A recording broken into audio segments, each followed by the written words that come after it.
Вітаю вас знову у своєму саду. Я Світлана, мій сад знаходиться під Києвом, і ви у мене в гостях. Сегодня мы снова будем любоваться розами неимоверной красоты. Расскажу вам о своих сортах роз, различных селекционеров и разных питомников. Так получилось по одной, по две, по три розы разных селекционеров. Я их объединила и составила такой небольшой рейтинг. Видео обещает быть невероятно красивым, потому что розы, собранные сегодня, включают много моих любимец. Большие, ароматные, красивые, невероятных цветов и оттенков.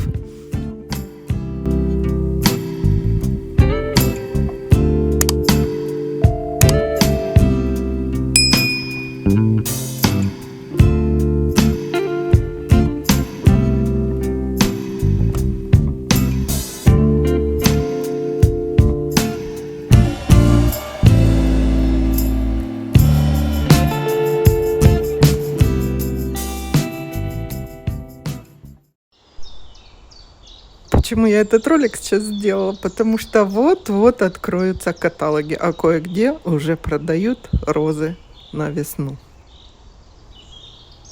Несмотря на то, что большой питомник или маленький, сегодня я буду представлять много роз разных питомников.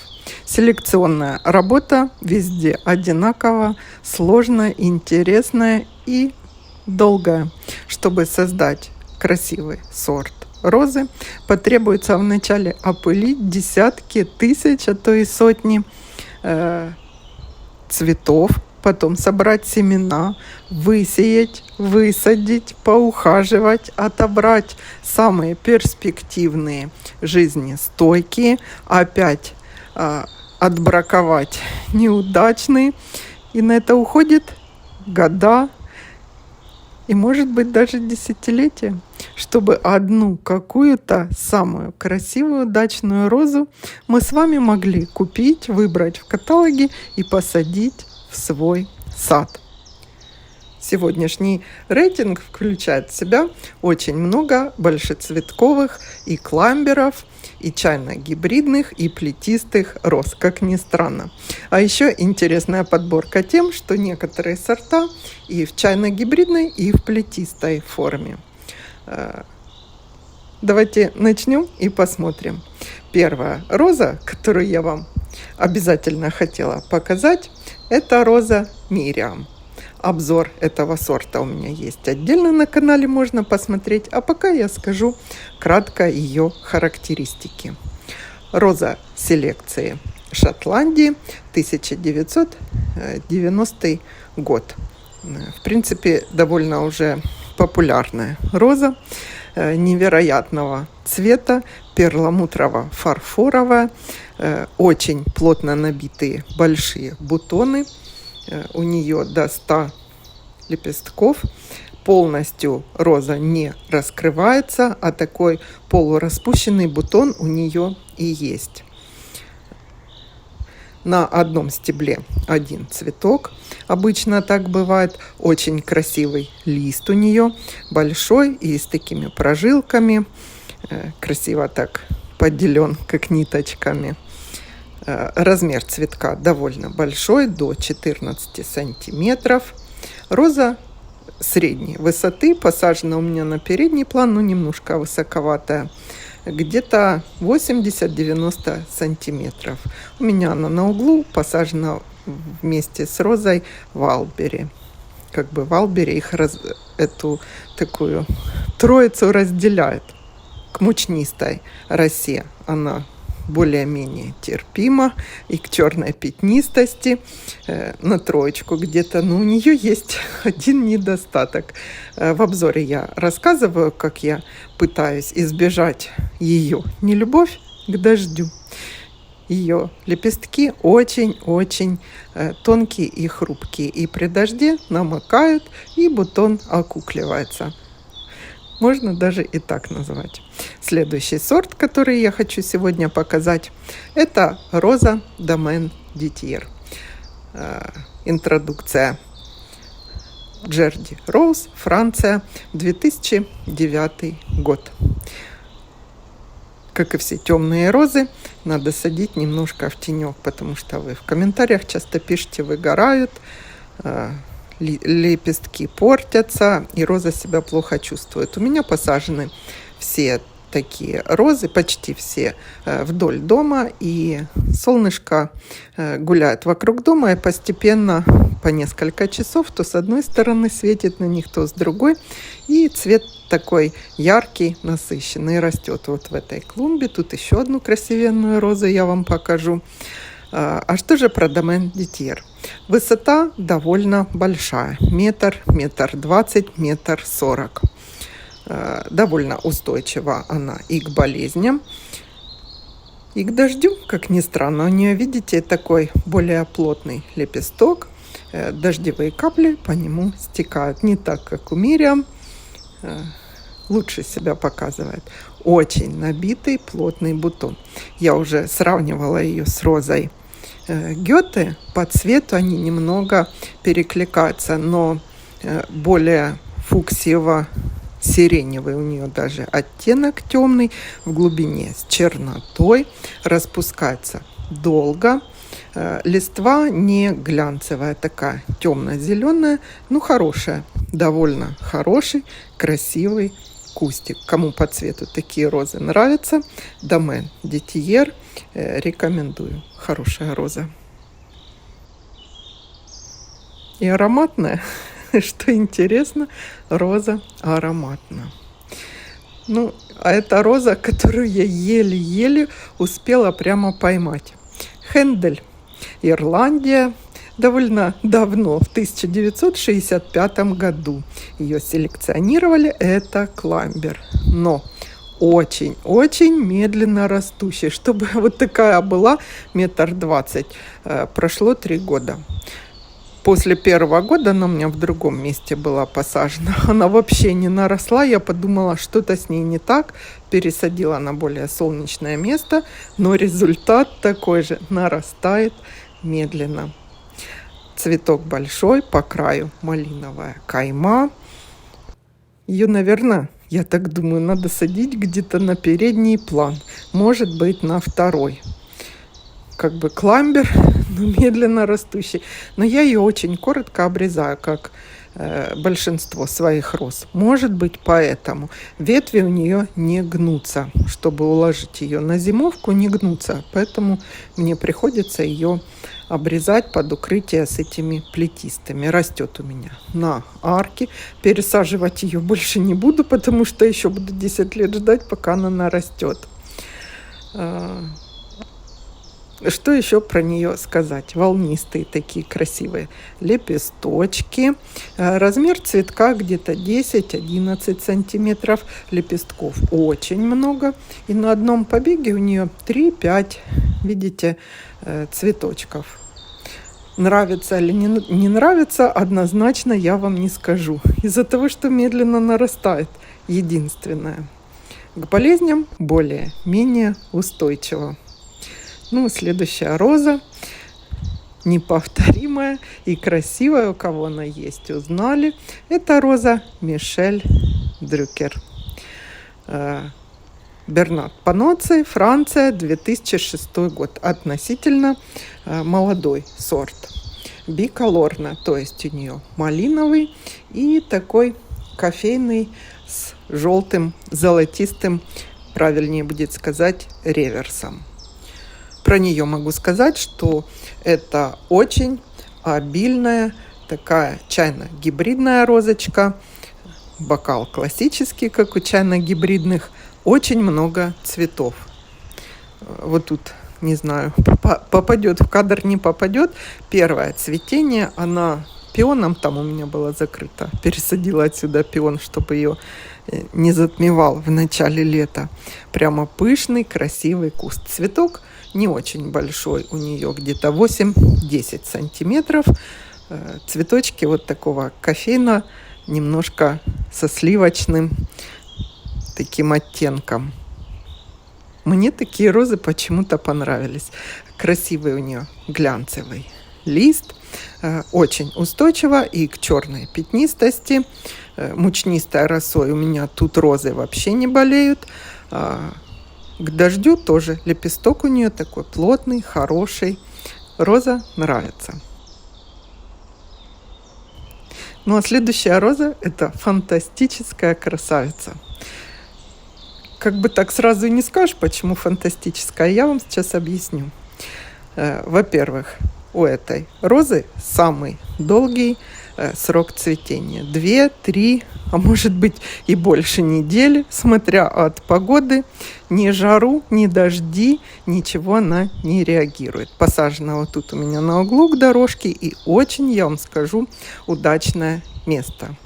Кстати, забыла сказать ее название. Это Джолита.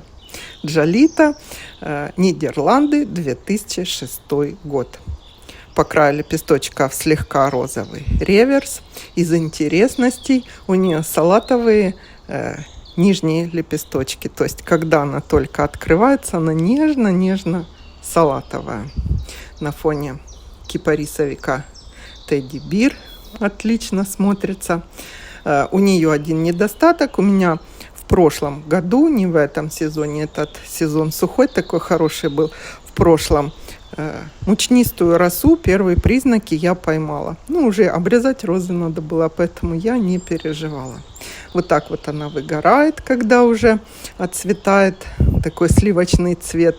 Но хочу сказать, что у нее ни лепестки не опадают, не окукливается, ничего. Она как мумифицируется. Вот мне кажется, даже если срезать цветок, поставить в вазу, он что и не засохнет. Очень долго, 3 недели, 100% она у вас будет цвести. Ну, а следующая роза тут просто без комментариев. Это как раз тот случай, когда купила я чайно-гибридный парфюм Роял, селекция Адам, Франция, 2010 год. Посмотрела на нее, и у меня уже 3 плетистых таких. Очень легко черенкуются. В прошлом году начеренковала я. Легко. Посадила там в одном месте, правда, еще маленький. Один только цветок мне показал, но это этот сорт. Чем же она хороша? Моя любимица. Вот так я угадала. Вот это чайно-гибридная представлена. Цветок у нее классический, чайно-гибридный, высокий бокал. Смотрите, как много у нее бутонов. На одном побеге по 5, по 7 бутонов. Раскрывается, как разворот, очень интересный. Такие, как махровые прямо цветочки. Реверс золотистый такой. Видно, как бутон пока еще не распустился. Видно реверс лучше. Роза очень ароматна. Парфюм Роял. Высота ее где-то чайно-гибридной формы до метра. Куст довольно компактный. Где-то 60-80. Но вот ее плетистая сестра сохранила все материнские качества. Есть у меня обзор цветения вот этой розы. Правда, 2 года назад я уже его делала. Очень обильно цветущая. И цветы снизу доверху. На арку у меня закреплена. Ветви довольно такие плотные, как кламбер. Глянцевый лист. Цветок красивый. Дождь переносят. После дождя просто высыхает, и все. И красивые опять и цветы, и листва. Чем она хороша, что листва даже украшает вот эту арку, когда не цветет. Период покоя у нее есть, то есть периоды, когда нету цветов. И второе цветение немного, конечно, слабее. Не болеет. Если вы периодически проводите обработки, болеть вообще не будет. Люблю эту розу. Ну и вот одна флорибунда, которая в этот рейтинг у нас затесалась. Харкнесс, Великобритания, 2000 год. В этом году я ее как-то и не снимала. Это прошлого сезона, то есть уже позапрошлого, если так судить. Растет тут за лавочкой. Не сильно она видна у меня была. Я ее пересадила. Думаю, ей на новом месте будет лучше. Слегка ароматно. Размер цветочка до 10 сантиметров. Цветов много. И цвет у нее, смотрите, какой интересный.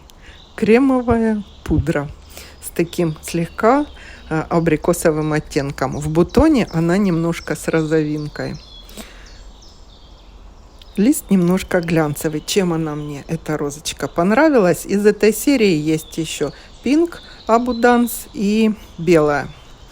Ну, мне досталась такая. Я хотела розовую, но в питомнике не хватило мне Pink Abundance. Поэтому Amber Abundance радует мой сад. И я считаю, я не прогадала. Очень нежная. И когда в бутонах они как свадебные розы прямо.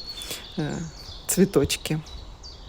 Кустик аккуратный, такой ладненький. Его хорошо на первый план будет.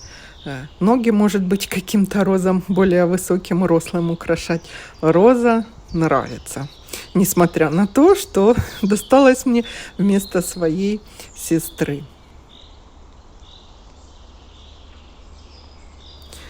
Ну, а следующая розочка, которую, я уверена, вы у меня видели, часто спрашивали название, растет опять же у меня на арке.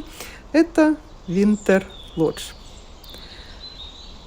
Шарап, Франция, 2010 год. Смотрите, какой обильный куст. Высота 1,5-2 метра ее будет. Ну, тут и видно, она выше качели. Плети свои разложила. Ну, я и зафиксировала, разложила ветви. Я ее пыталась под укрытие наклонять, ветви ломаются сильно, плотные. Поэтому в этом году я ее и в прошлом низко обрезала. Нарастает средне быстро, не очень быстро. Смотрите, как красиво у нее сложен цветок. Очень похож на английские розы, квартированный такой. Заявлено, что она до метра будет, но у меня выше высоту взяла. Лист красивый, с прожилочками. И оттенок цветка с кремовым, с таким, с медовым. Ну, я бы даже с лимонным сказала. А наружные лепестки салатовые. Это роза с салатовыми нижними лепесточками. Если вам такие нравятся, эту розу рекомендую. Тут у нее Мэри Энн в ногах растет, и я так момент подловила. Красивая роза. У нее окукливаются сами цветочки, то есть усыхают, и на кустике цветы. Не мусорит она. Роза нравится. Ну, я вообще сказала, сегодня рейтинг просто такой шедевральный. Я бы даже сказала, роза Winter Lodge. Ее можно использовать как небольшую плетистую или возле какой-то опоры, на обелиск ее расположить. Если ветви, тоже хорошо будет, потому что сама 1,5-2 метра, мне все-таки кажется, она держать ветви не будет. Много цветов, и она вот под их тяжестью будет заваливаться, разваливаться. Черенковать ее я не пробовала, не скажу. Ну и следующая роза, которая у меня появилась в прошлом году, то есть это ей год. Шато де Вармакю, Швейцария, 2000 год. Растет вот тут возле Роберто Капуччи, справа на экране. Она интересна тем, что у нее бутон такой розово-коралловый, видите? А распускается, она такая кремово-персиковая с переливами. Розочка Шарап, то есть довольно высокая. Ее можно на второй план. На первый она, наверное, не подойдет. Розовый же, да? Розовый цветок. А вот когда раскрылся, вот такой персиковый. И волнистые, как рюши. Персиковый с оранжевым.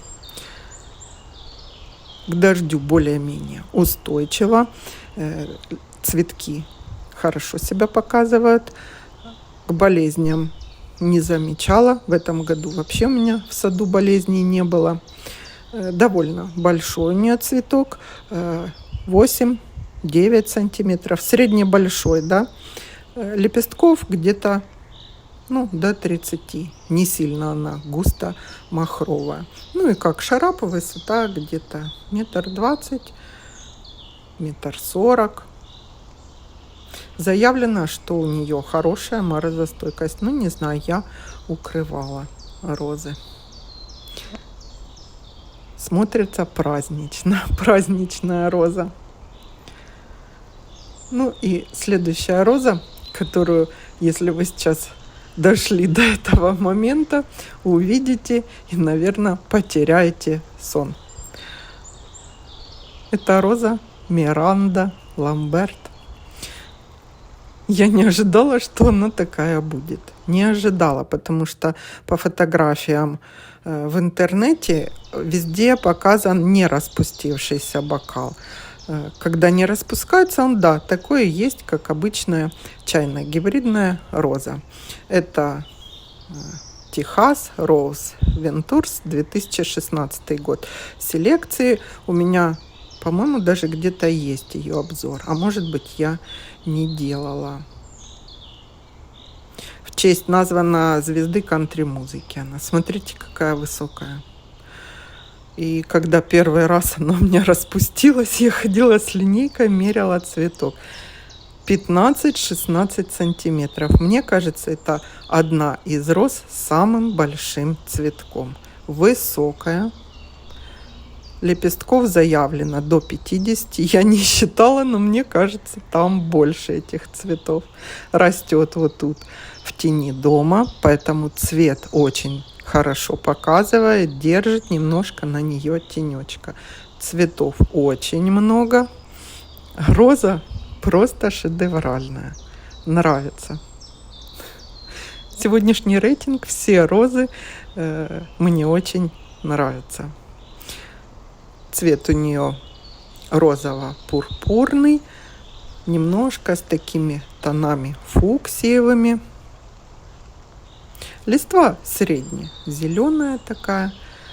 Не сказала бы, что прямо глянцевая, но стоит без опоры. Видите, куст ровненький, высокий. Вот так одну ветвь. Если срежете, можно прямо целый букет в вазу. Я, чтобы ее понюхать, посмотреть, приподнималась на цыпочки. Высокая. Мне кажется, даже больше она, чем 1,40 м. Немножко при раскрытии видна серединка, видите? Но когда в массе в своей одни лепесточки. Прямо красивая. Миранда Ламберт. Поищите эту розу. Она не так часто в каталогах попадает. Такая удивительный сорт розы. Ну что, на сегодня, я думаю, мы рейтинг мой закончим, потому что когда много роз смотришь, кружится от их красоты голова.